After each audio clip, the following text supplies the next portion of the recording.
We all set?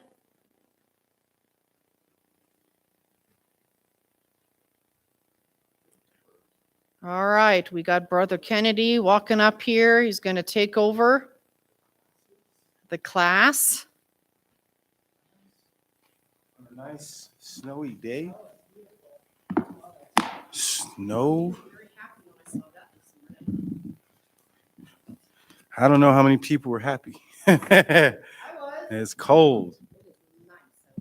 But reminds us that we live in Colorado, which is really cool. Yeah. We have reminders. We're lucky we get reminders. The Good Samaritan, you ever heard that it's not really the Good Samaritan, that it's just a Samaritan? And over the years, we added good to it. That's crazy, Okay, right? that is interesting. Didn't hear. I haven't heard don't that think before. it says it, but I just thought about it when I looked at it right now. But I don't think it says the Good Samaritan. I think it just says the Samaritan. We'll have to look at that through the. That's the first Bible quiz. There What does you it go. say? There you go. We'll have to see what brings out here.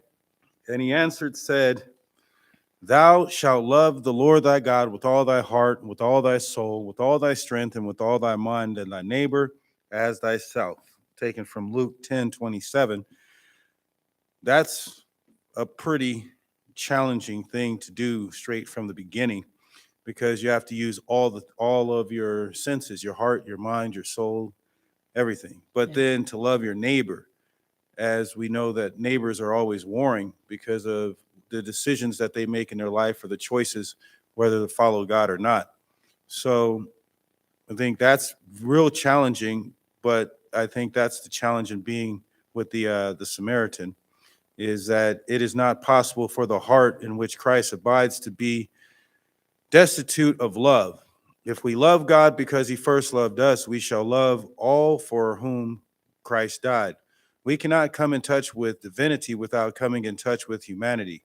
For in him who sits upon the throne of the universe, divinity and humanity are combined. Connected, with Christ, we are connected with our fellow men by the golden links of the chain of love. Then the pity and compassion of Christ will be manifest in our life. We shall not wait to have compassion of Christ. We shall not wait to have compassion of Christ will be manifest in our life. Oh, I skipped that. I came back. Mm-hmm. We shall not wait to have the needy and unfortunate brought to us. We shall not need to be entreated to feel for the woes of others. It will be as natural for us to minister to the needy and suffering as it was for Christ to go about doing good. I guess I need to blow these up. Seems like words get smaller. Interesting for the note, because what's this? Praise and Worship Week. I had an experience yesterday, and the experience was I was supposed to go to work, have these meetings, right? We have a bunch of stuff going on, and I kind of have to be there. So it was like, man, I hadn't been to work in a while. I need to take care of a bunch of things. Matter of fact, why don't I take my car there too? They could fix the leaking radiator. Oh, and they could take the nail out the tire. Make the list, right? Yeah, so you're making this list as soon as you get up. Like, okay, I'm on my way. I'm ready. I'll have worship. I'll be out. Well, a friend of mine's mom was there, and you could hear her say from like the living room or something. She was like, "We gonna have church," because she's older.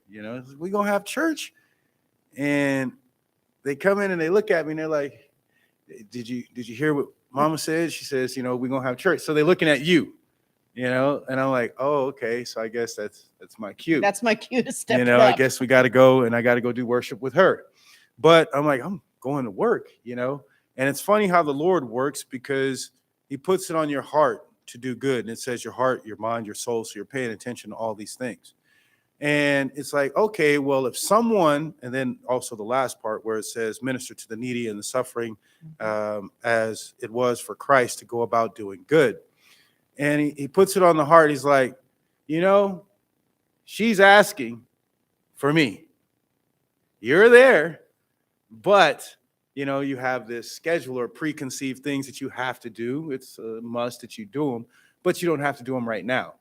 How about we pause on everything that you're about to go do and you have worship with her? Priorities. And I was like, you know what? That is the most important thing and the biggest thing that we should be operating or trying to do is work within where Christ is trying to put us with people that actually want it. And that's a blessing, because some people, you have to beat them over the head with this thing, but some people, they're willing. It's just if we're willing to stop our schedule or stop what we have going on to cater to it. And as we listen to some Christian songs, because I usually, have some Christian music playing, and then, we do the sermon, or you could read, whatever. She's sitting there singing. Now you got to see the sight, because she's in this wheelchair. She's been in the hospital, been through all this bunch of stuff. And older people, they don't hold back later. They just talk Jesus, and that's all she keeps saying is like, he coming back, this and this. And she's going with the songs and she's singing as much as she can. I'm like, man, I didn't even know you knew the songs, but the whole experience for her was a testimony. Like today, you'll have a lot of testimonies of people saying stuff because it's life, and that's what's close to their heart. That's what's on their mind. That's what's in their soul. So when you're working off of all three of those things and it speaks Jesus, then you know where that person is.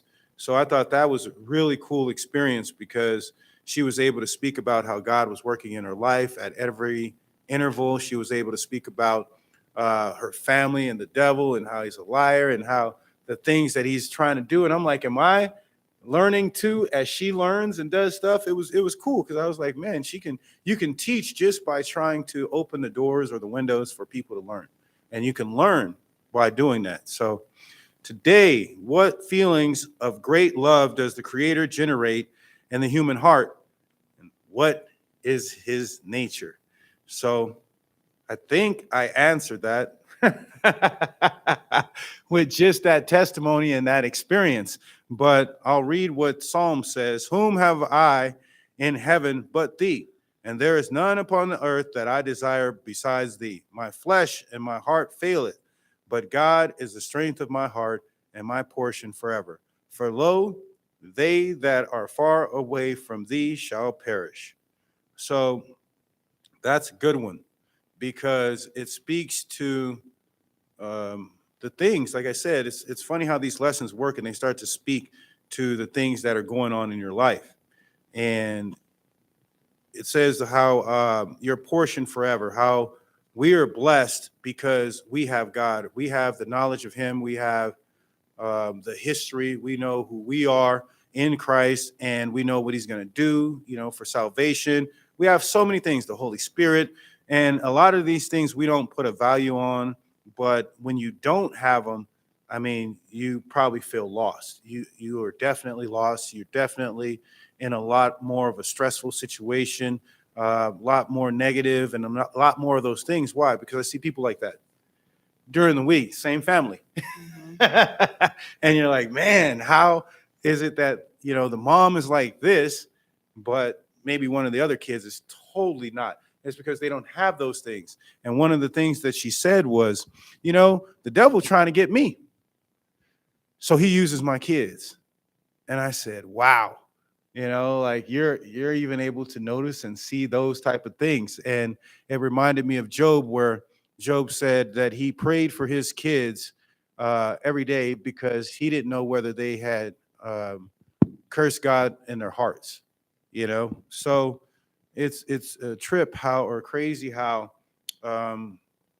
what we have can be so influential to us, because it's coming from the Creator, and it's coming from him, but it's also coming from love, but it generates things, and it makes you act a certain way, which is a part of his nature.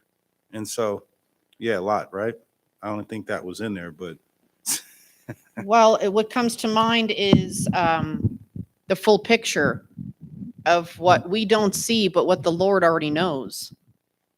Mm-hmm. And he puts these experiences in our life for you to slow down and have this individual, this mother of one of your roommates to say, "Hey, I want to worship with you too." I mean, I imagine your morning worship could have just taken a few minutes on your own, Yeah. but probably took way longer when you incorporated her into it. Oh yeah.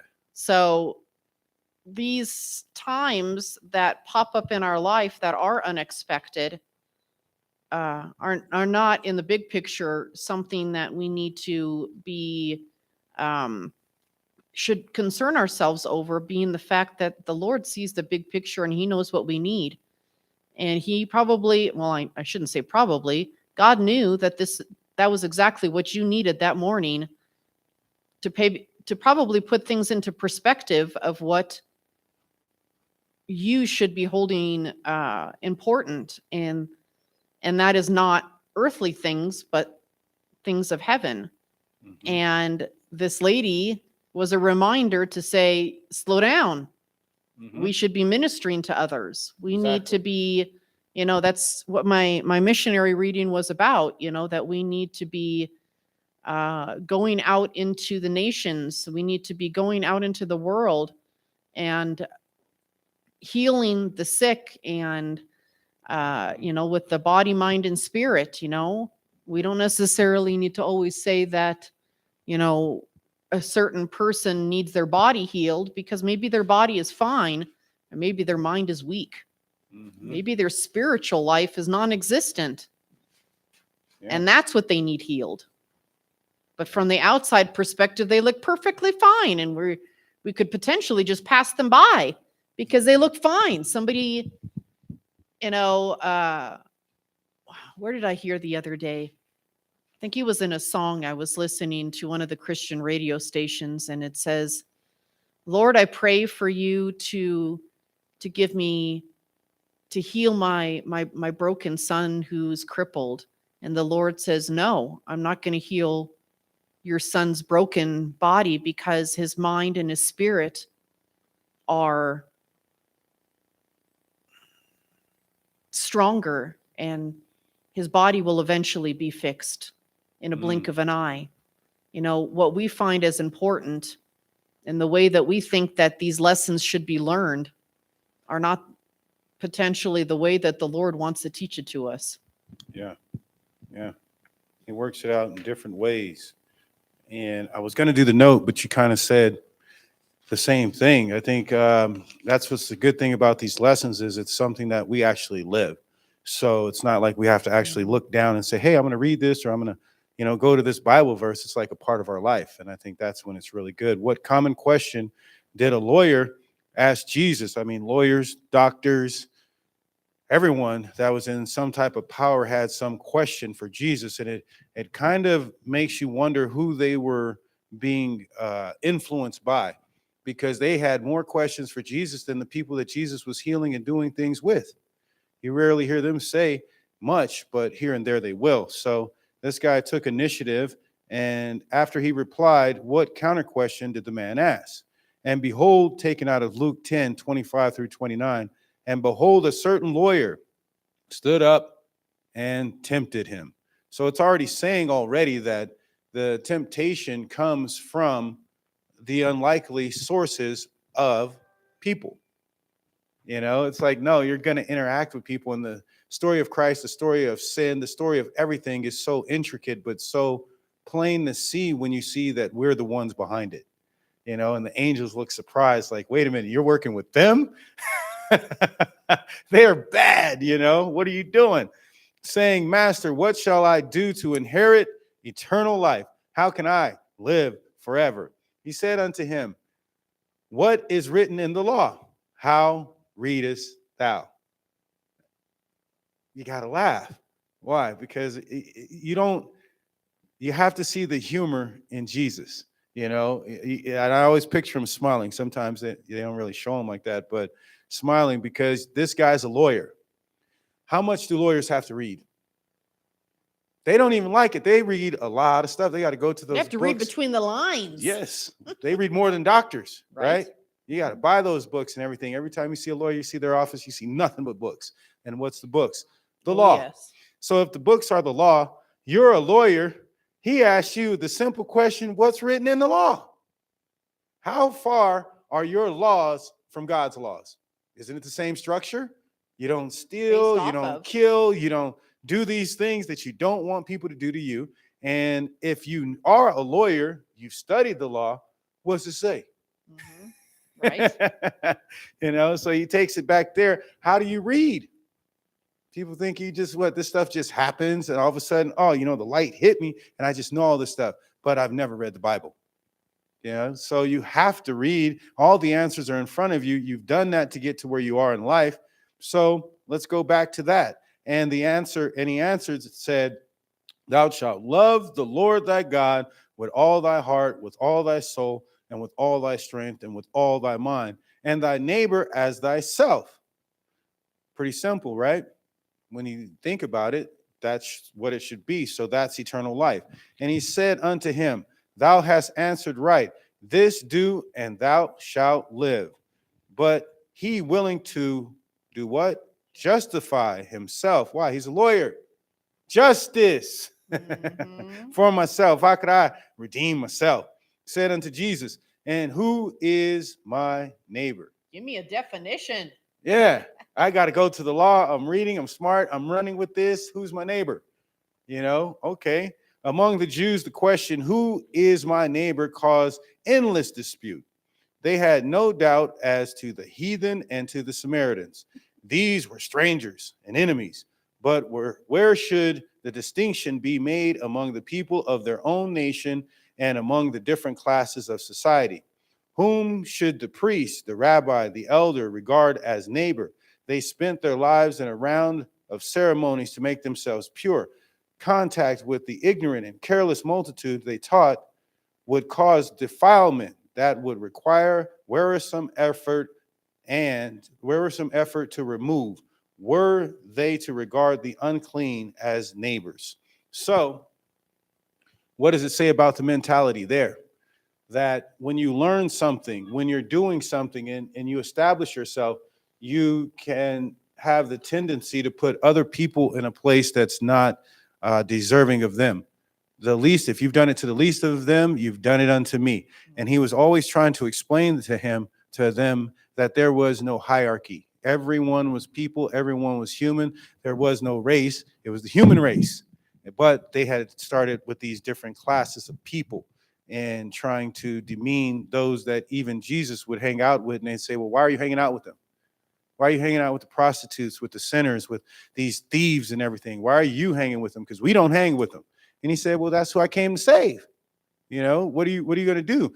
There's times like that, hospitals and even, at car lots, life experiences, right? And you say, oh, okay, well, you got so many different types of cars. You have trucks, you have vans, you have economy cars, you have luxury cars. But if people are just focusing on getting rid of the certain type of car, who's going to sell the others? They're all cars when you look at it. They're all some type of transportation or some type of reliability. Who has a question or something to say about number 2? Moving on to 3. Well, what just comes to mind is that it's so interesting. And when you stop and think about it, just like how Brother Eddie just said, what a sense of humor that Jesus has here, that he puts people into our lives that intentionally kind of make us uncomfortable, that take us out of our comfort zone. And it's a pretty bold statement to say, love your neighbor as yourself, because who do we know? We can't choose our neighbor. We unless we're living in a closed community of maybe a commune or something like that, where it's like you have all your family and individuals, and when you look back in history, there were communities that were based off of families. Mm-hmm. And then they started separating those families and diversifying where, brothers didn't live next to your brother anymore. You didn't know who your neighbor was. Mm-hmm. So moving into a community, you don't go around to your neighbors and say, hey, let me meet the neighbors. Mhm. I mean, I guess some people do, but Well, they used to. you know, Hey, but- here's a pie. Yeah. Hey, we're your neighbor. right. You know, and right you want to there. bring that neighborhood together, you know, Mhm. but to say, oh, who is my neighbor? Many of them, I kind of know who my neighbors are these days, but back in the day, you absolutely knew who your neighbors were.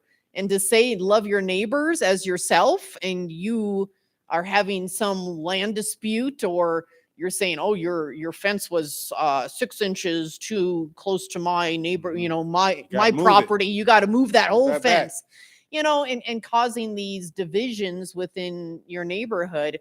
And then Christ is saying you need to love your neighbor. Mhm. It's all like, but do I have to? Yeah, you got to love everybody. And your neighbor is not necessarily the one right next to you.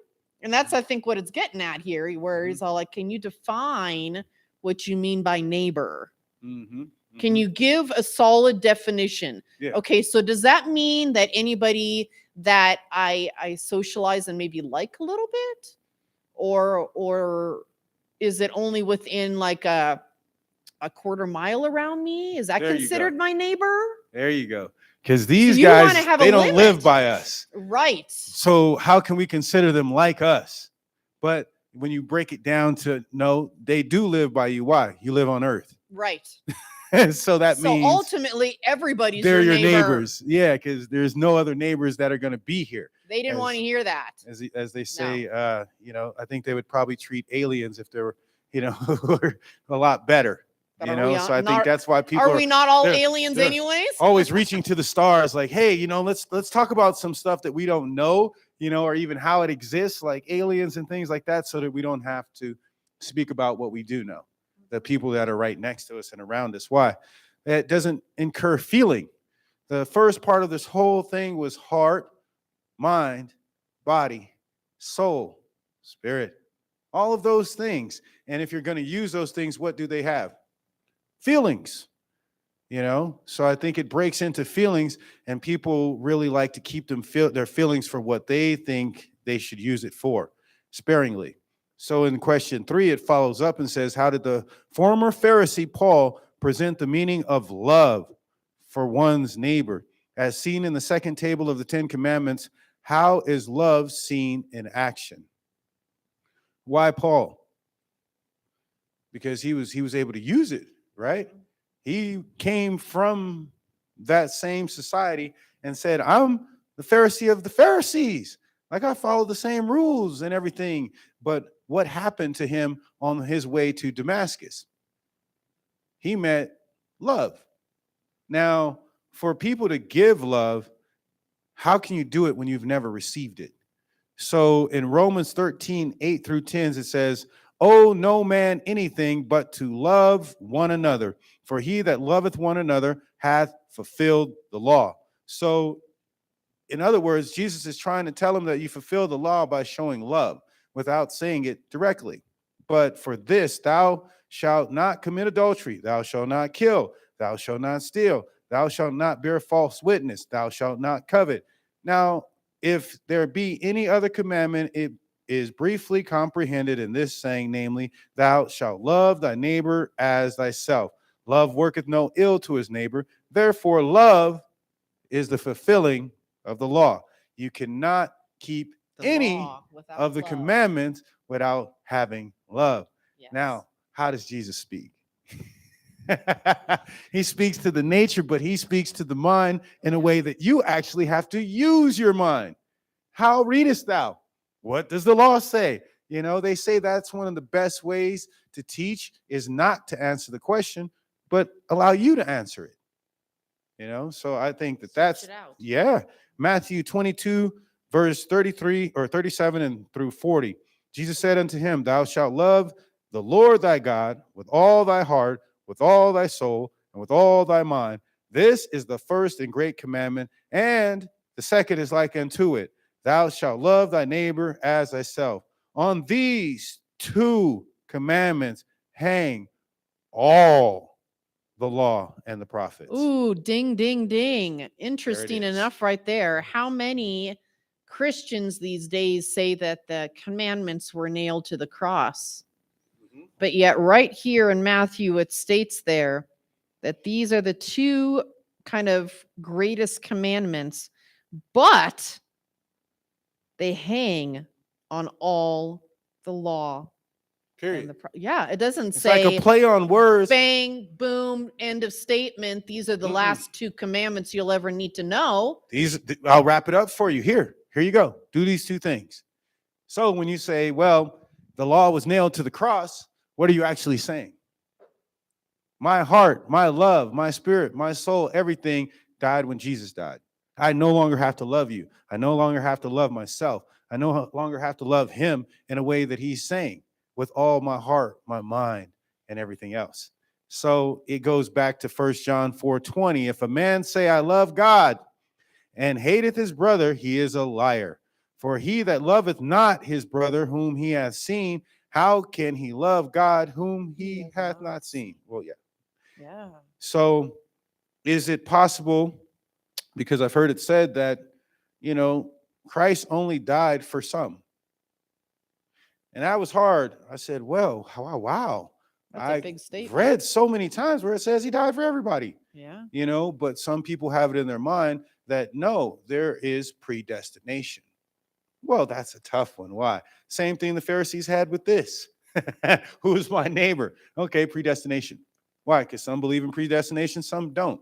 But what does the Bible say? If you were predestined to do something, then will you do it? Why? Because it's a choice. How read you?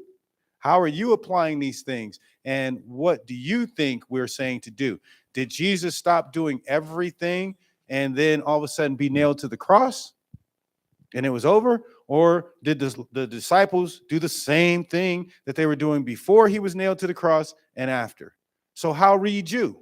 And you can make these things into a debate, but your neighbor is everyone, and Christ died for everyone. So as far as things hanging, the only things hanging are the two that we said here in the verse Matthew 22.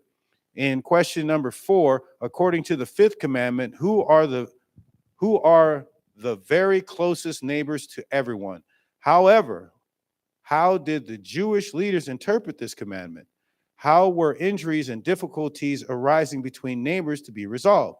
So the cue in here is, however, how did the Jewish leaders interpret this commandment? Where does interpretation come from? The mind. But he says, if you absorb the mind in the love, if you absorb these things in your heart, then you should be able to decipher simply. But if not, it causes contention. So in Ephesians 6:2, honor thy father and thy mother, which is the first commandment with promise, that it may be well with thee, and that thou mayest live long on the earth. Does it answer the question? Somewhat, maybe. We'll go to Matthew 15:4-6. For God commanded, saying, honor thy father and thy mother, and he that curses his father or mother, let him die the death. But ye say, whosoever shall say to his father or his mother, it is a gift, by whatsoever that thou mightest be profited by me, and honor not his father or his mother, he shall be free. Thus have ye made the commandment of God of none effect by your tradition.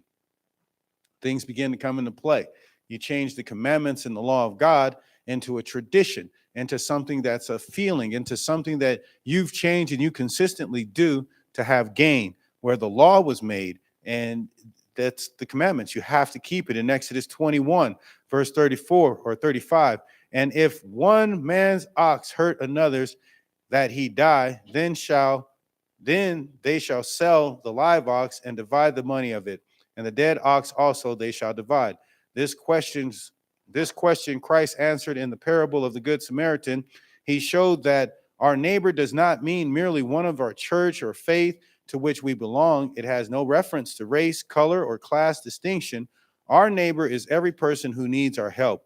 Our neighbor is every soul who is wounded and bruised by the adversary. Our neighbor is everyone who is the property of God. So, was this woman my neighbor? Yes, she was. And when she said, thought we were going to have church, what is she looking towards? What is she looking for? The same things that we see here, that a neighbor is someone in need. What they say, a friend in need is a friend indeed. You know, whatever happened to those sayings where you go and you look to help people just off of helping them? I remember you could hitchhike Oh gosh, not anymore. back in the day. Remember that? Hitch kill? Yeah, and I'd be in the back, you know, in the seat, and I'm the kid, and I'm like, "You gonna pick these people up? We don't know these people."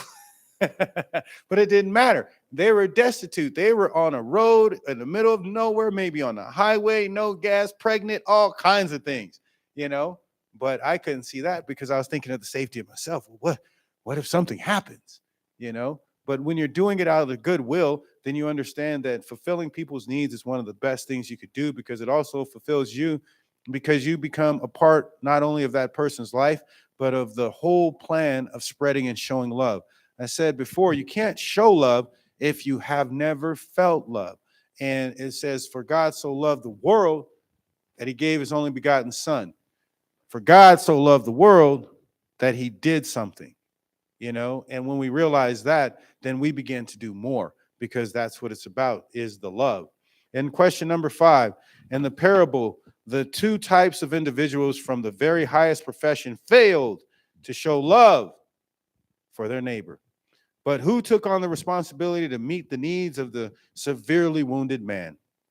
Now, we haven't read much about the Samaritan because we're just speaking on love. But in Luke 10:30 and 33 through 33, "And Jesus answering said, a certain man went down from Jerusalem to Jericho and fell among thieves, which stripped him of his raiment and wounded him and departed, leaving him half dead."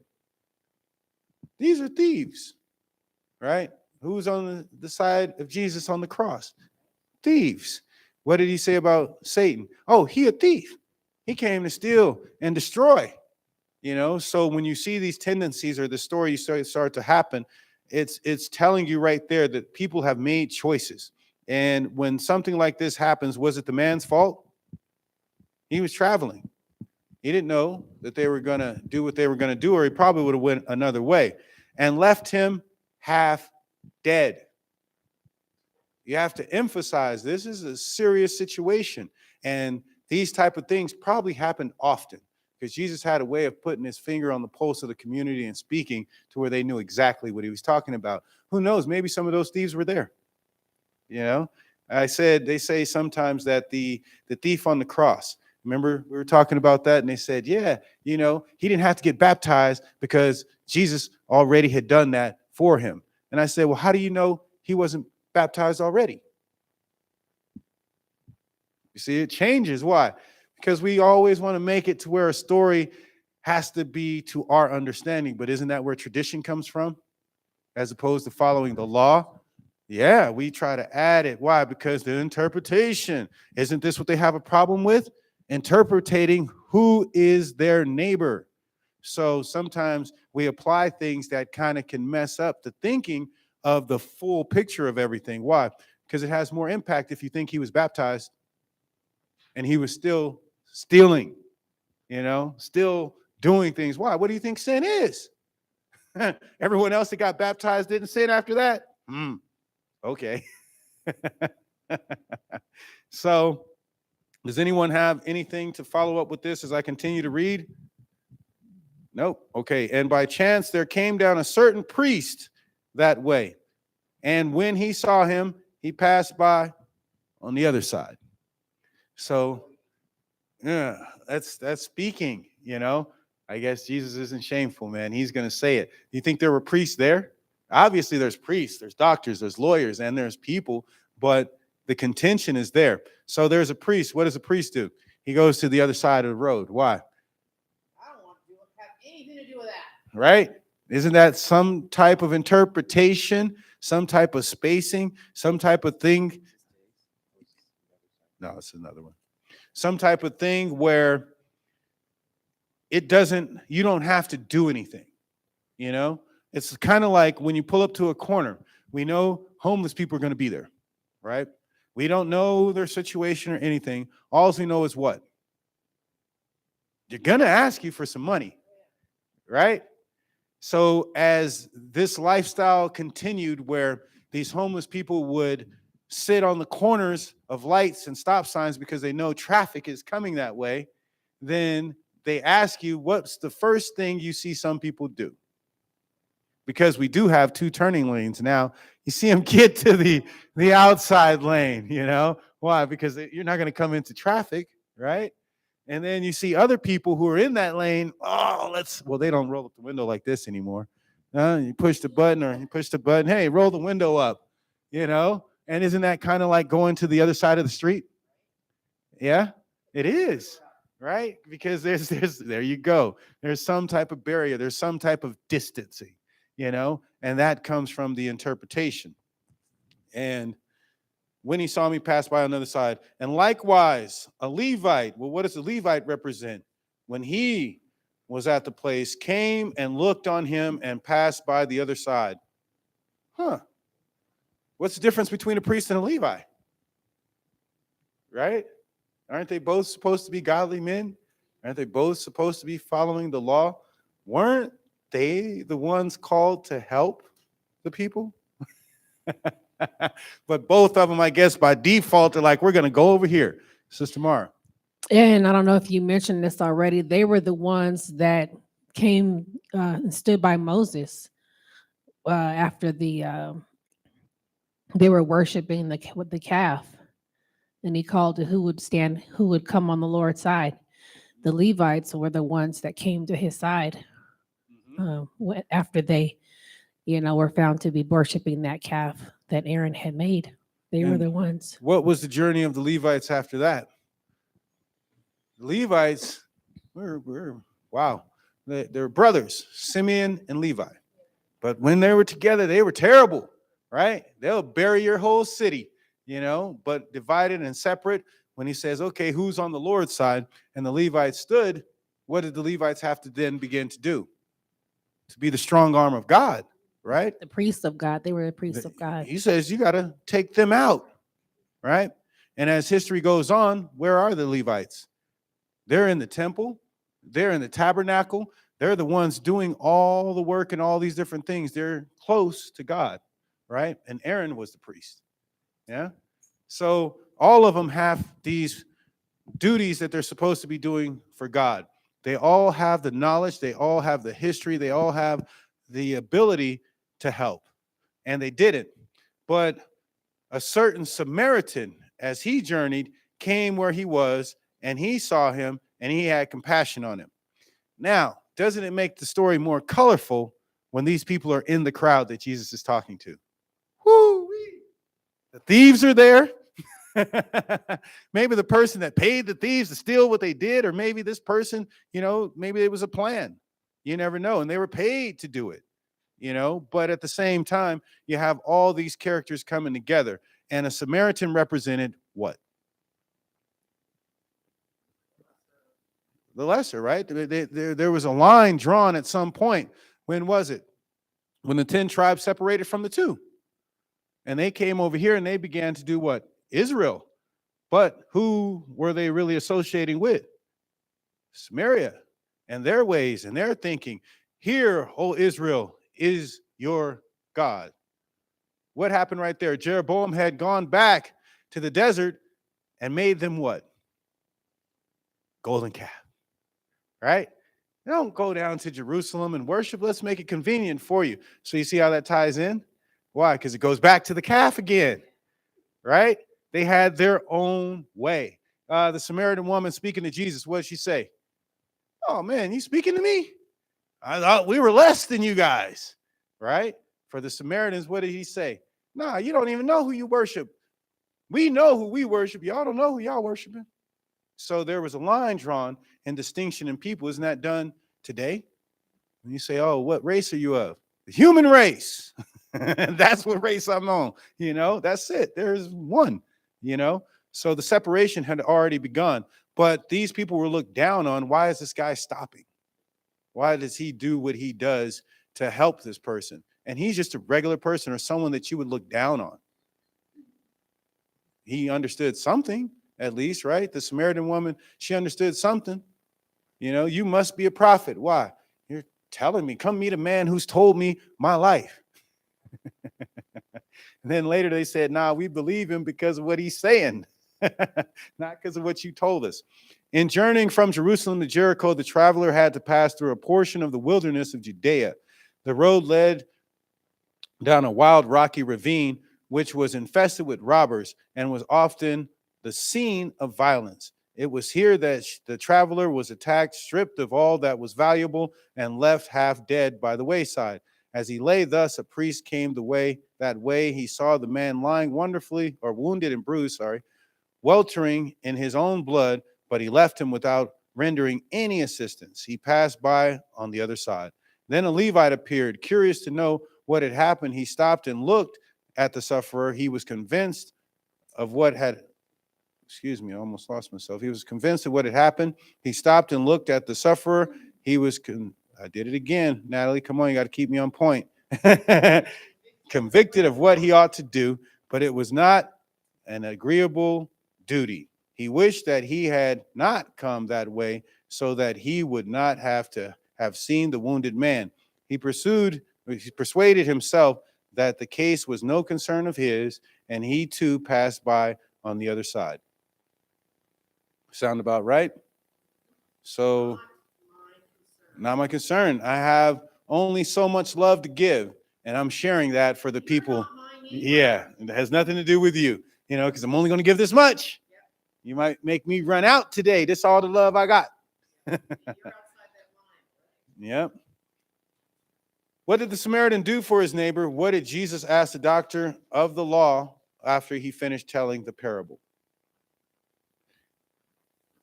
Anyone want to answer that one?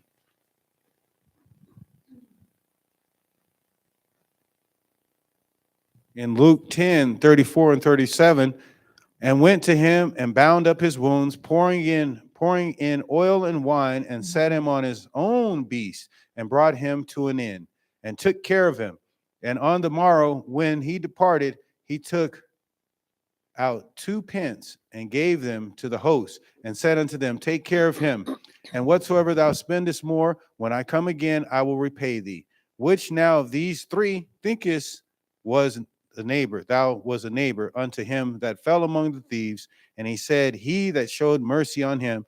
Then said Jesus unto him, go and do thou likewise.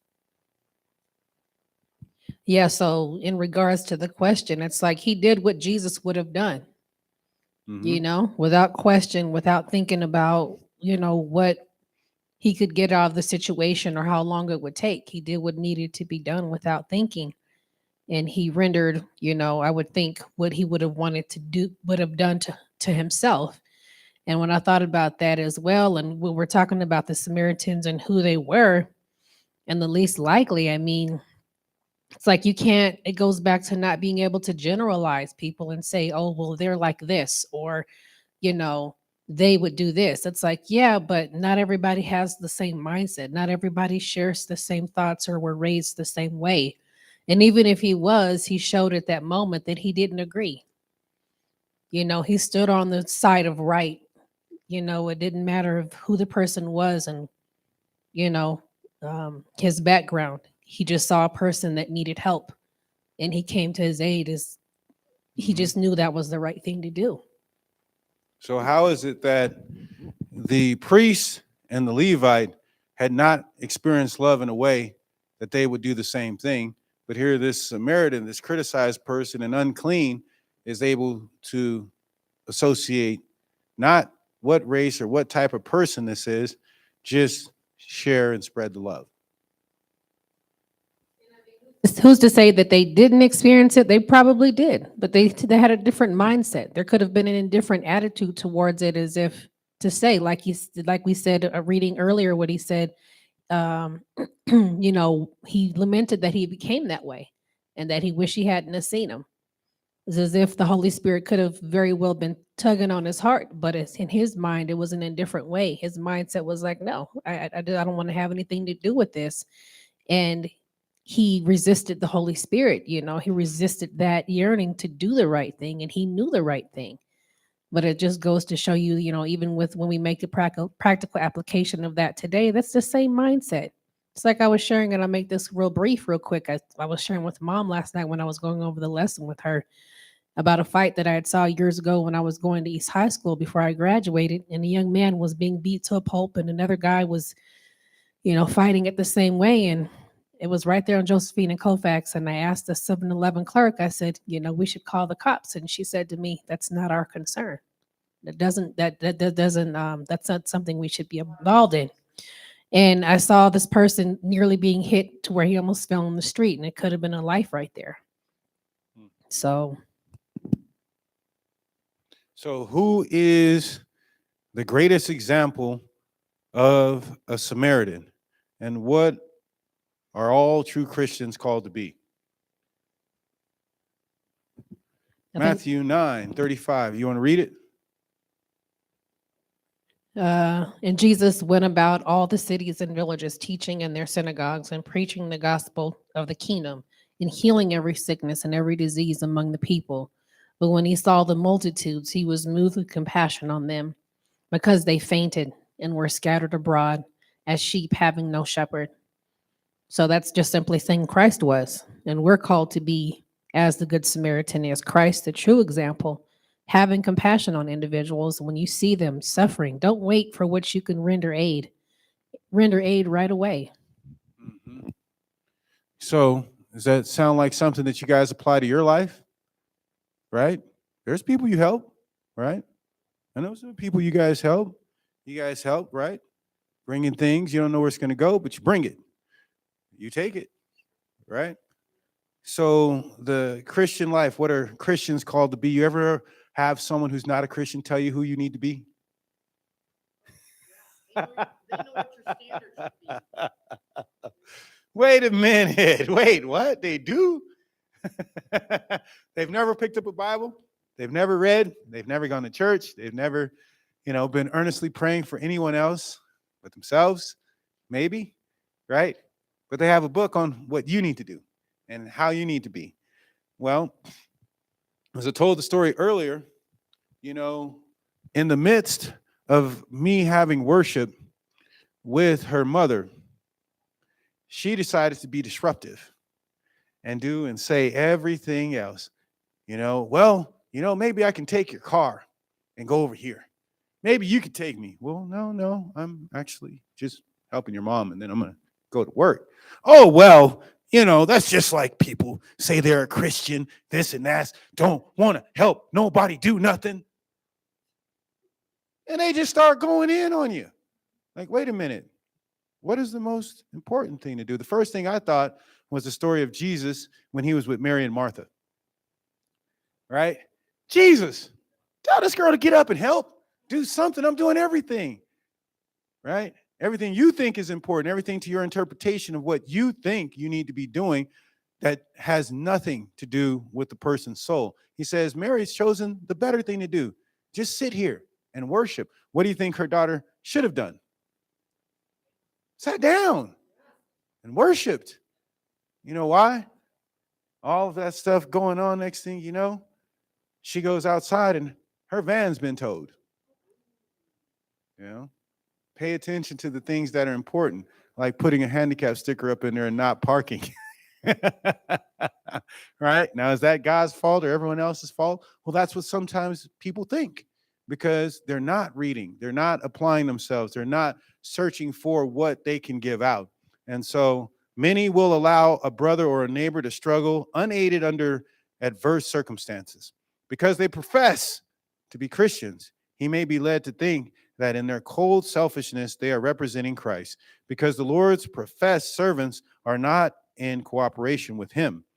The love of God, which should flow forth from them, is in great degree cut off from their fellow men, and a large revenue of praise and thanksgiving from human hearts and human lips is prevented from flowing back to God.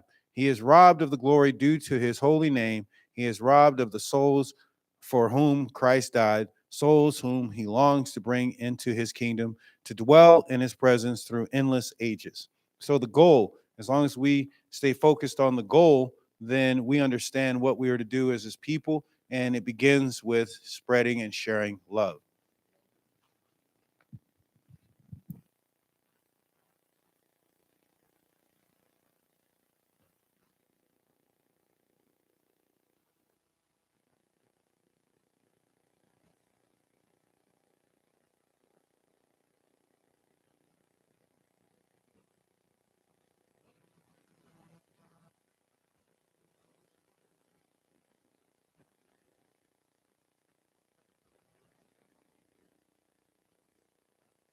Thank you very much, Brother Eddie, for leading out the Sabbath school for us. And at this point, we will collect our offering.